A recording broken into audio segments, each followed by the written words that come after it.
Hey everybody, Joseph Rothschild here, aka MBT, and it's happening!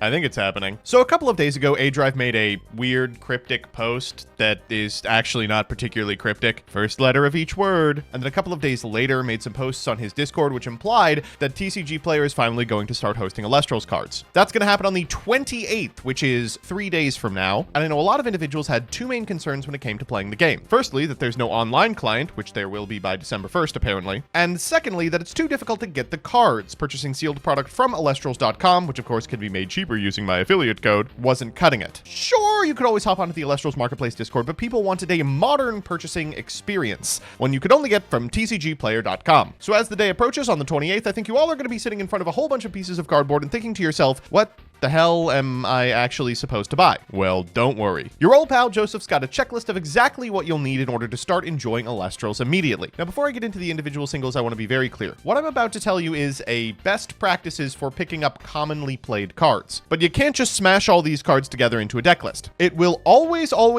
behoove you to buy exactly the cards you need for a deck you already know you enjoy. So you should maybe spend a little bit of time looking at the Elestrals Twitter and seeing if any of the topping lists tickle your fancy. If you want the ability to pivot between them, however, here's what you'll need to pick up. First up, runes. These are pretty non-negotiable, and I expect you'll be playing them in basically everything. Ambrosia. This card started out as a one-of at the advent of Elestrals. A lot of people are really hesitant to put a heal spell in their deck, but it turns out when what you're healing is your ability to continue to play the game, it is absolutely mandatory. Frequently, games will come down to who has drawn and wielded their Ambrosias most effectively, so you should pick up 3 of this bad boy for sure. Next up is Gorgon's Gaze. This card's been completely bloated by the invention of suppression as a mechanic, and now reads like a Yu-Gi-Oh card, but it's incredibly good. It stops an attack, it negates an effect, it does pretty much anything you want under the sun. The only downside is it's a little bit expensive. Rune-wise, you probably shouldn't have to spend more than $1 or $2 on this card. Next up is Poisoned Tipped Arrow. You'll have to pick up 3 of these as well. It's functionally trap hole and sees play pretty consistently in almost every deck. It's gotten a lot better because it's one of the only hard removal spells in a format where our next 2 cards are limited. Speaking of, you'll want to pick up 1 copy of Earthquake and 1 copy of Resting on Your Laurels. These are the only hard removal spells that don't really require setup, and they see pretty consistent play in almost everything. Cards like Laurels occasionally take a backseat to the sideboard when you can expect your opponent is going to set up on their first turn, but they're almost always found somewhere in the 55. Tsunami, still good, shockingly. They can make water as powerful as it wants. It turns out Windstorm of Ataqua for some cards is going to be powerful no matter what. Next, Shield of Achilles. This card's been declining in terms of play rate. It's very easy to play around because you have to take a specific action. And of course, it's not necessarily a removal spell as much as it is an I'll worry about it later spell, but it's still got a lot of uses. And as 2 Ascension Elestrals become ever more playable, you're probably going to need to pick up 3 of this as well. And finally, Nectar of the Gods. I still can't decide if I really like this card or not. Sometimes it's crazy, sometimes it's unplayable. Regardless, it's pretty cheap, and picking up a playset of Pot of Greed is probably within your best interests. Now, all of these cards are going to form the backbone of literally any deck that you play in this game. The next series of cards will probably find inclusion in what you're playing, either in the main board or the sideboard, but of course, you'll have a better understanding of what you need if you find a deck first and then build towards it. It's good to generally have these cards in your collection. First up is, unsurprisingly, Astrabbit. Astrabbit's been the best Elestral since base set, and while there are now some decks that don't play the card,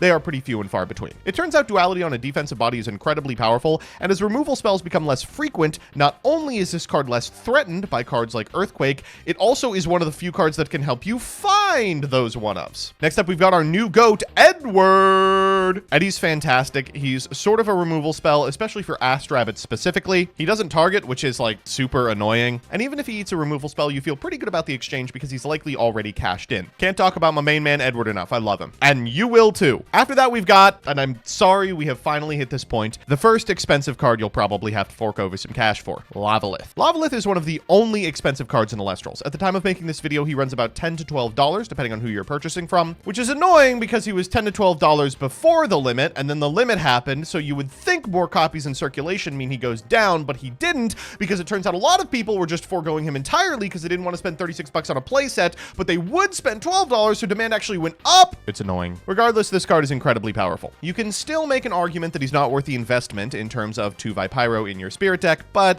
I think that argument's pretty flimsy. The good news is you're only going to have to pick up one because, like Earthquake and Laurels, he is on the limited list. Next up is Elechik. This one's hard. Elechik is unquestionably one of the best searchers in the game, but I haven't recommended any of the cards that he searches. So maybe purchase this card only if you expect to have to buy some divine runes. His likely search targets are going to be Zeus or Demeter. While I think he's a good investment, you are going to have to pair him with something to actually search. Next up is Boombat. Boombat has gone from unplayable garbage to mandatory inclusion in a lot of lists, at least in the sideboard, kind of overnight. As Earthquake and Laurels have fallen victim to the limited list, and individual Elestrals that are untargetable have become more prevalent, Boombat's the only answer to a lot of really problematic guys. I'd pick up 3 of this sucker, but feel free to like grimace when you have to actually cast the guy. After that is Jolton. Like Elechik, this card has to be paired with a Stadium rune. Jolton's use in a significant amount of decks is its ability to search what we refer to as a Nexus Bank, a card that sits on the field and holds a spirit for use with a second card that performs a Nexus. Altar of Stars, Exaltair, etc. His use as a generic card is a counter to those strategies. Because the Stadium rule means you can only have one Stadium on the field at a time, if your opponent's on a deck that needs a Nexus Bank and plays Jolton as a result, you can play Jolton to get a completely unnecessary Stadium and then cast it yourself to destroy your opponents. Usually this card is paired with Mount Olympus to facilitate race to the top, but it can also be paired with Feloi Forest or Island of Aeolia if you're me. And finally, our second expensive card, and one that you maybe don't have to go in on, Viserys. Viserys is probably the best aggressive Elestral in Elestrals, but he's kind of in a weird position. This card snowballs like nobody's business. I don't have to sell you on the fact that Shura the Blue Flame is actually good, but it also loses to everything. It has no natural immunity to any of the cards that are played in the rune row, and there's a couple like Gorgon's Gaze or Dense Fog that can put you in a super disadvantageous position. The thing is, he's still really popular, both in decks like Earth Nexus that just need an additional guy, decks like Fives that need a way to win the game, and even sometimes in more control-oriented decks as a way to become the aggressor post-board. I'd recommend picking up 3 of this guy, but if he's out of your price range, don't feel too bad about it. Let's move on to the side deck. So very few people actually know how to wield the side deck in Elestrals, and I'm not here to tell you how to do that. That's a Trish video. Go to Caster's Corner. But here are some cards that'll feel at home in a side deck regardless of what you're playing. First up is Sluggle and Quackle. Each of these cards recovers 3 spirits on casting. You will want these cards in 2 situations. Firstly, if you're playing against a burn strategy, and secondly, if time has been called. In Elestrals, time goes 0, 1, 2, 3, and then after those turns have elapsed, you count the number of spirits in Spirit Deck and on board. So a card that recovers essentially 4 is crazy. After that is Cryoblast. Cryoblast is another card that's kind of removal, but it only hits very specific things. You can use it as a mechanism to help you win combat against Elestrals with weird stat lines, but mostly you're trying to take down cards like Wasp Ivy. As mentioned before, Stadium runes are pretty good in the side deck, if only to win Stadium Wars, but sometimes to put you in a position where your guys are always going to clear your opponents. Veritaqua is Mystical Swordsman level 2, and a lot of individuals like to feel very secure behind a field of defense position Elestrals. Dense Fog is fine. We all expected it to be really powerful out of the gate of Daybreak, but it turns out it's only okay. That said, there are a lot of positions where getting the on-field effects of critters is going to reap you fantastic rewards. Just make sure you know how activation and negation rules work within this game, because it's a little different than you may expect. And finally, another card that may run you a pretty penny, Spectaris. At release, everyone thought that Spectaris would be sort of a mandatory 3 of in every single deck, and he's turned out to be fine.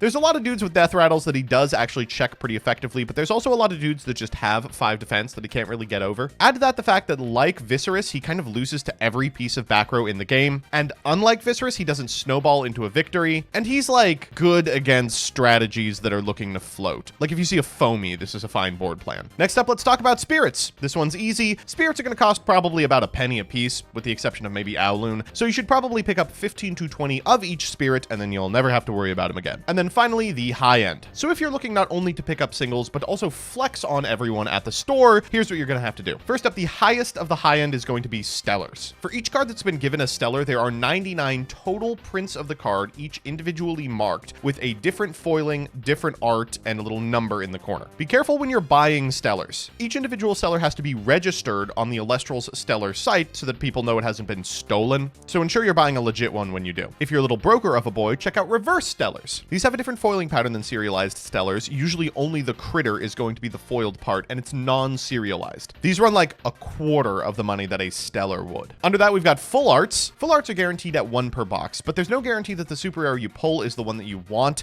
So while they aren't super difficult to come by, getting the one you want may cost you a little bit of money. Some full arts look terrible, and some, like Vesfatuga, are legitimately the only way you should be playing the card. Lastly, in terms of high end, are shiny spirits. Shiny spirits aren't like HoloLands in Magic. They are gonna cost you a little bit. Like full arts, they're guaranteed at 1 per box. Art for the shiny spirits correlates to which set it's been pulled in, so be choosy. Finally, I guess I should talk about promotional stellars. There are some unserialized stellar cards that you can get as the cover card for a blister pack or by buying a certain product or box topper. Those cards are not going to run you very much at all. So that's that. At the end, I do want to underscore that you're going to have a lot of success picking a deck and then buying the individual Elestrals that are found in that deck. Hopefully what I've given you today is just a shopping list for what cards can be moved between strategies really easily. Other than that, I'll see you the 28th. Oh, I have a TCGplayer affiliate code too. Use that when you're buying. Bye-bye.